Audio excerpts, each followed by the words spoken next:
Throughout my career, I've taught over 3,000 computer science students from around the world. And here are my top tips for first-year computer science students. Don't panic. All right, if this is your first time ever taking a university level class, if this is your first time ever taking a degree program at a university, the order of the day for the next 5 or 6 months is not to freak out. I promise you, whatever experiences you have in this class, it will not be the first time a student had those experiences. So remain calm. Talk to one of your teaching assistants, and they will smooth the road ahead for you so you don't have to have so much anxiety and tension over any of the issues you might experience. This class is all about understanding the difference between making a mistake and failing. When you make a mistake, it's because you tried and you just missed the mark. And it's kind of a not yet, so you can try again. But a failure is when you don't try at all. So I just want to encourage everyone that you have the opportunity here to try to establish yourself in a career and in a topic area that hopefully you have a bit of passion for. We're going to be doing a lot of basic communication work in this class, and that's just because communication is the lifeblood of anybody's career, and it's important that we speak the same language even if we don't speak the same literal language. And that means that what you understand and what I understand, we have to come to common ground where we have a shared knowledge or shared experience. One of the main things that we want to get across to you is that your work in computer science is made up of kind of 4 different issues, 4 different questions you need to ask yourself. Number 1, is this something that you actually love doing? Number 2, is it something the world needs? And I would say probably. In many cases, the technology we develop has really helped to advance our society. But in a lot of respects, sometimes technology has a lot of unintended or a lot of times intended negative effects. And so the world doesn't need more bad things. Will you get paid for it? Yes, there's a high likelihood that you'll get paid for being able to be a technology developer. However, if you come out of this degree and your only skill is the ability to program, you will not get paid much and you will not have a very long career. Your career will be very short and kind of miserable. So it's really important that you take into account the fact that this degree program deals with many more topics than simply programming. Programming is one of many, many different skills that you will need to get good at, which is the 4th thing that you have to ask yourself, is this something that you can be great at? Again, if it's just programming, you're going to have a short and probably unfulfilling career. A lot of first semester students get the idea that within a first month or 2 that they've got it all figured out, that they've understood the assignment and everything's going to be okay.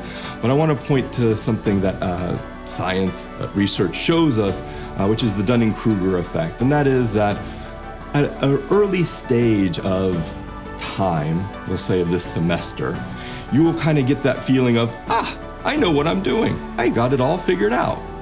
And as this semester goes along, you're going to realize that there's probably a lot more to it than what you initially thought. And then you might get frustrated and feel like, oh my God, I'm never going to figure this out. That's when learning begins. That's when it starts that you have the opportunity to make sense of some of the difficult questions we're going to ask in this class. And then at the end of the day, hopefully you realize that there's a lot more to this topic. There's a lot more to computer science than you could have ever imagined. And it's complicated. I want to emphasize a few things for you guys. It's really important that when we approach teaching and learning, that we're not approaching it maybe as you had experienced it in high school, where you kind of sit in class, you listen to some lectures, and need to take an exam at the end of the day.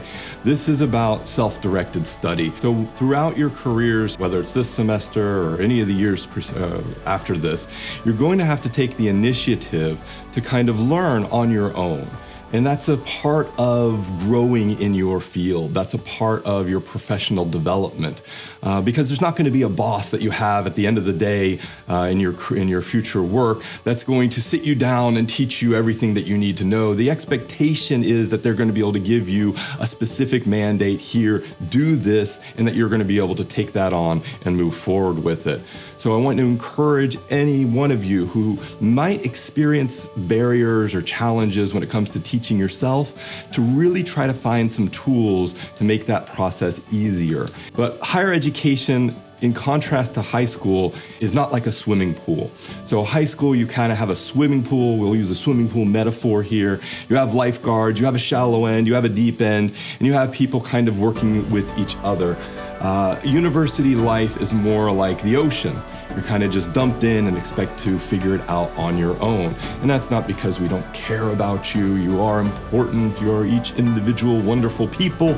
But it's because as part of your professional development, you will have to learn how to teach yourself almost everything that you do outside of maybe the first job you have, or outside of maybe the first year of your career.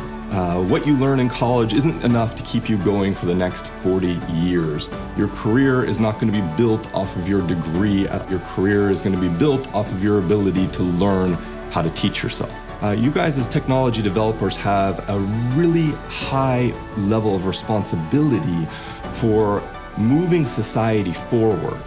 And prior to the last maybe 5 or 10 years, this responsibility was handled very cavalierly. Technology developers just kind of pushed out technology and said, the world will figure it out. And then we have things like Facebook being used to topple regimes around the world and subvert democracy. We have things like Twitter being used to promote hate speech and harassment and assault. We have so many examples of technologies being misused and misappropriated in ways that have really damaged our world. It's important that you come out of this degree with something more than the ability to create technology. It's basically like handing somebody a gun, but not teaching them the basics of gun safety. We want you guys to understand the need, the requirement, the demand for you to act ethically and responsibly in the work that you do. And if all this is coming on to you as kind of like, oh yeah, Anthony's just telling us we have to be responsible, that's fine. I don't expect you guys to figure it out this semester. A lot of you will take a little bit of time to kind of really internalize some of these lessons. Maybe in high school you were taught what to think. You're basically given a set of facts and asked to regurgitate those facts in an exam, asked to kind of memorize and then repeat. What to think, that's up to you. How to change your mindset, how to change the way you think. And that's an important mandate of higher education, because what we don't need are human computers. Computers are really great at being computers. You're never going to be able to beat a computer at anything that a computer does well. But what you can do is be a better human than a computer, at least so far. I want to point this out because I think a lot of you are getting a little bit confused about the way higher education works. The bachelor of whatever comes after that is less important than your ability to think critically, communicate clearly, and solve complex problems. That means when you're applying for a job in computer science, you may not be going up against other computer science majors. You may be going up against majors in sociology, health sciences, social work, or a number of other different fields. And you're going to have to show to your recruiter that you can do more than just program.